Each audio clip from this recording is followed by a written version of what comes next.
Given the long history of this company in the gaming industry, it's easy to see why there are so many Ubisoft franchises that are jam-packed with games. And because of that, players who want to get into one of these series will have their work cut out for them if they want to witness the entirety of these franchises from its very inception to current release. Did I ever tell you the definition of insanity? Far Cry, for instance, has 6 main games and 7 spin-offs. While the first 2 entries are a bit dated, Far Cry 3 is what really put the franchise on the map, and established several hallmarks that have become staples of the series ever since. Then, Far Cry 4 was more of the same, while Far Cry 5 introduced free-form exploration and a host of compelling antagonists that breathed new life into the series after a long time. Unfortunately, Far Cry 6 failed to innovate in this department and became a rather forgettable entry in the series.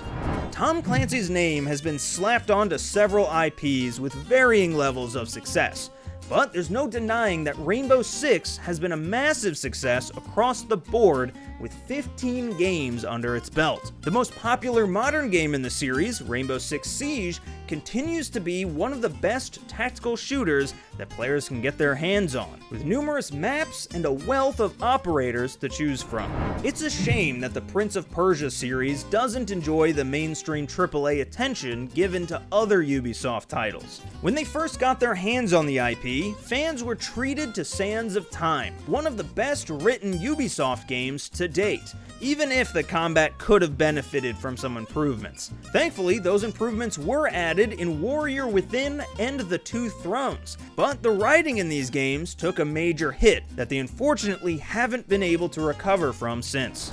Next is Assassin's Creed, with its first title introducing some amazing world building and fun stealth action, and its sequel being hailed by many as one of the best video games ever made. Unfortunately, later games failed to capture the magic of the series before it took a page out of The Witcher 3's textbook and turned their games into massive sandboxes with a focus on role-playing mechanics, a move that was criticized by the masses, and Ubisoft shifted once again back to the classic hallmarks of the series, with Assassin's Creed Mirage.